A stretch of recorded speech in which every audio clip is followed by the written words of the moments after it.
नमस्कार आंगनबाड़ी बहनों, स्वागत है आप सभी का ऑल इंडिया आंगनबाड़ी खबर चैनल में। चलिए जानते हैं। देखिए, आंगनबाड़ी भर्ती के मामले में भ्रष्टाचार के आरोप कई जनपदों में लगाए जा रहे हैं। इसी क्रम में आपको बता दें, बरेली में भी आंगनबाड़ी कर्मी के भर्ती मामले में भ्रष्टाचार के आरोप लगाए गए हैं। चयन न होने से नाराज आवेदन करने वाली महिलाओं ने विकास भवन पहुंचकर विरोध जताया है और इसी के साथ ही चयन प्रक्रिया में मेरिट की अनदेखी करने का आरोप भी लगाया है। इतना ही नहीं, बीपीएल महिलाओं के आवेदन होने के बावजूद अमीर महिलाओं का चयन कर लिया गया है, इस तरीके का आरोप लगाया। दरअसल बरेली में आंगनबाड़ी के 301 रिक्त पद थे। एक दिन पहले विकास भवन में चयनित अभ्यर्थियों की लिस्ट लगाई गई। लिस्ट लगने की सूचना मिली तो कई महिलाएं गांव की पहुंची। उन्होंने लिस्ट में देखा, अपना नाम ना होने की वजह से कई दिव्यांग महिलाएं भी पहुंची हुई थी। उन्होंने आरोप लगाया कि भर्ती में मानक का नजरअंदाज कर अमीर महिलाओं को नियुक्ति पत्र दिया गया है।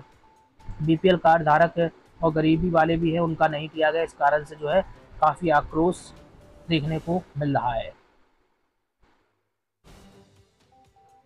रायबरेली में आपको बता दें, विधानसभा क्षेत्र ऊंचाहार के 73 आंगनबाड़ी कर्मियों को नियुक्ति पत्र दिया गया है। पूर्व मंत्री और विधायक डॉक्टर मनोज कुमार पांडे ने इस तरीके का नियुक्ति पत्र चयनित आंगनबाड़ी कर्मियों को दिया है।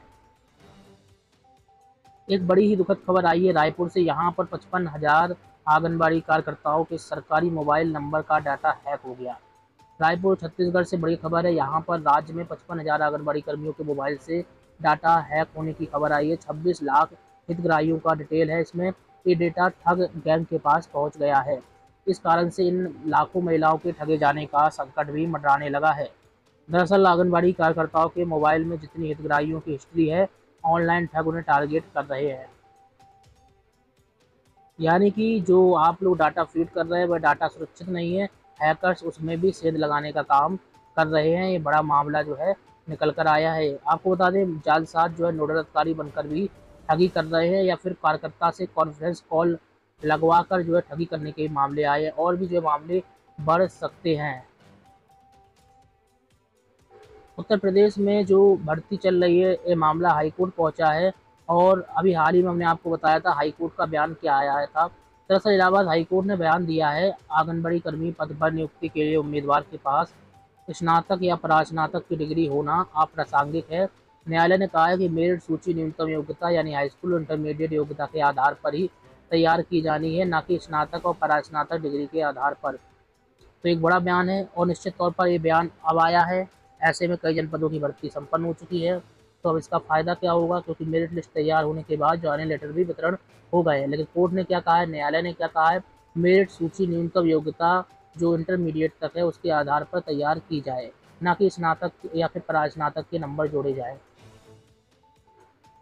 याचिकाकर्ता चांदनी पांडे ने आंगनबाड़ी कर्मी के पद पर अपनी उम्मीदवारी पर विचार करने के लिए हाईकोर्ट में याचिका दाखिल की थी और इसी वजह से कोर्ट ने फैसला किया है। झारखंड में आंगनबाड़ी कर्मियों को मोबाइल फोन वितरण करने का काम शुरू कर दिया गया है। मुख्यमंत्री झारखंड के हैं हेमंत सोरेन ने आंगनबाड़ी सेविका, पर्यवेक्षिकाओं और हेल्प डेस्क कर्मियों को स्मार्टफोन वितरण किया है।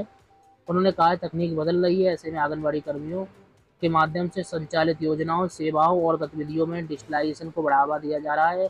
इससे काम में सहूलियत होगी और तेजी भी आएगी।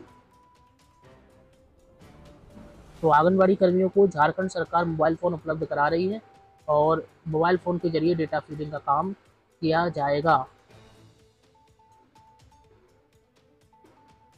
अब बात कर लेते हैं फरीदाबाद की। यहाँ पर आंगनबाड़ी वर्कर्स और हेल्पर यूनियन की धरना प्रदर्शन चल रहा है और यूनियन के सदस्य ने कहा है कि पूरे हरियाणा में आंगनबाड़ी कर्मियों में भारी आक्रोश है। केंद्रों में राशन बांटा जा रहा है तो पहले लाभार्थी का फेस कैप्चर करना पड़ता है, इसके बाद लाभार्थी के मोबाइल पर एक ओटीपी भेजा जाता है जिसे दर्ज करना आवश्यक होता है, लेकिन अधिकतर लोग ओटीपी नहीं बताते और संदेह की नज़र से भी देखते हैं। इससे उनकी छवि भी खराब हो रही है, काम में भी दिक्कतें आ रही हैं।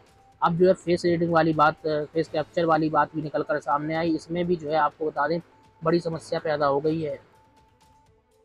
वहीं यूपी में भी आपको बता दें फेस रीडिंग को लेकर विरोध चल रहा है।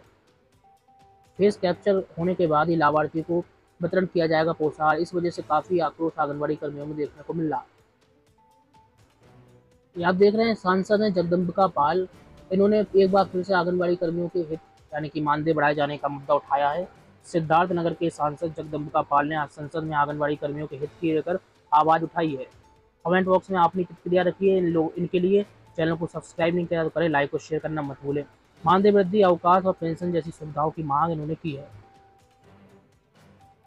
सांसद जो है पाल ने कहा है कि आंगनबाड़ी कर्मियों को जो है मानदेय वृद्धि की जाए। साथ ही सुप्रीम कोर्ट ने 2022 के एक केस में माना कि आंगनबाड़ी केंद्र सरकार की विस्तारित इकाई के रूप में काम कर रहे हैं। गुजरात हाई कोर्ट ने भी एक फैसले में कहा है कि आंगनबाड़ी कर्मियों को तृतीय श्रेणी और सहायिकाओं को चतुर्थ श्रेणी का वेतन मिलना चाहिए। सरकार से भी उन्होंने आग्रह किया है कि मानदेय को लेकर कोई बड़ा फैसला किया जाए।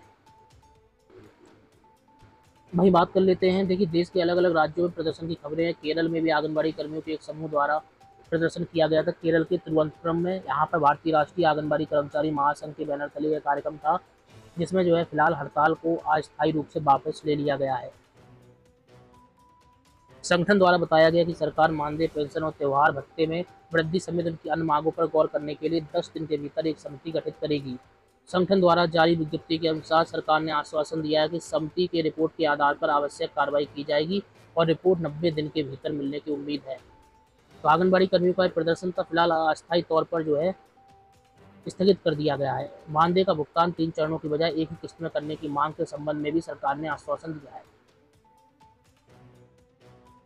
तो फिलहाल झारखंड सरकार ने मोबाइल फ़ोन जो वितरण किए हैं, उसमें जानकारी ये भी दी गई है कि आंगनबाड़ी सेविकाओं को फिलहाल राज्य सरकार की ओर से 37,636 आंगनबाड़ी सेविकाओं को स्मार्टफोन दिए जाएंगे, जिससे वे अपने सेंटर से जुड़ी दैनिक रिपोर्ट को जिला अधिकारी और विभाग के साथ ऑनलाइन साझा कर पाएंगी। इसके अलावा झारखंड सरकार ने मैया सम्मान योजना में भी संशोधन किया है। इस योजना के तहत 20 लाख महिलाओं को सम्मान राशि भी उपलब्ध कराई जाएगी, जिनके बैंक खाता आधार से लिंक नहीं है या जिनके पास एक से अधिक बैंक खाते हैं।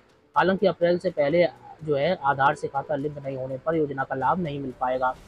फिलहाल मोबाइल फ़ोन जो बड़ी संख्या में जो है सरकार दे रही है। झारखंड सरकार की ओर से मोबाइल फ़ोन वितरण का कार्यक्रम जो है रांची से शुरू भी कर दिया गया है। अब एक और गुड न्यूज़ आपको दे देते हैं। देश भर में आंगनबाड़ी कर्मियों की जो है संख्या काफ़ी कम है। जो संख्या होनी चाहिए, जनसंख्या बढ़ रही है, इस कारण से भर्ती भी होना चाहिए, लेकिन भर्ती राज्य सरकारें नहीं कर रही हैं समय पर। इस कारण से बड़ी संख्या में पद खाली हो जाते हैं। यूपी में भर्ती प्रक्रिया चल रही है। इसी के साथ ही हरियाणा में भी अब सरकार की ओर से बड़ा बयान दिया गया है। तो आंगनबाड़ी कर्मियों और सहायिकाओं के हजारों पदों को भरने की तैयारी की जा रही है। हाल ही में विधानसभा सत्र के दौरान जो है इस मुद्दे को भी विधायक द्वारा उठाया गया था, जिस पर जो है बाल विकास मंत्री ने जानकारी भी शेयर की थी।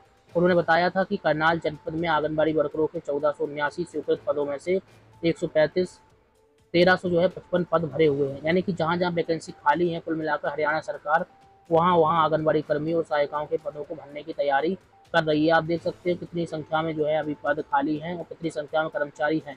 वहीं यहाँ पर एक बड़ी खबर ये आ रही है कि महिला और बाल विकास विभाग द्वारा आंगनबाड़ी वर्करों और हेल्परों की नियुक्ति के लिए नए चयन मापदंड भी तैयार किए जा रहे हैं। बाल विकास मंत्री ने विधानसभा में कहा है कि इन रिक्त पदों को जल्द ही भरा जाएगा। नए मानदंड लागू होने के बाद भर्ती प्रक्रिया तेजी से आगे बढ़ेगी। हो सकता है उम्र कम कर दें या फिर कुछ अलग मेरिट लिस्ट किस तरीके से तैयार होती है। पूरा कार्यक्रम जैसे ही आ जाएगा तो हरियाणा वालों के लिए जानकारी इस चैनल पर मिलेगी। तो सब्सक्राइब जरूर करें। जो किसी भी राज्य से आप चैनल को देख रहे हैं, लाइक और शेयर करना मत भूलें। विभाग के अनुसार आंगनबाड़ी कर्मियों की भर्ती स्थानीय स्तर पर की जाएगी। स्थानीय स्तर पर तो होती ही है, कोई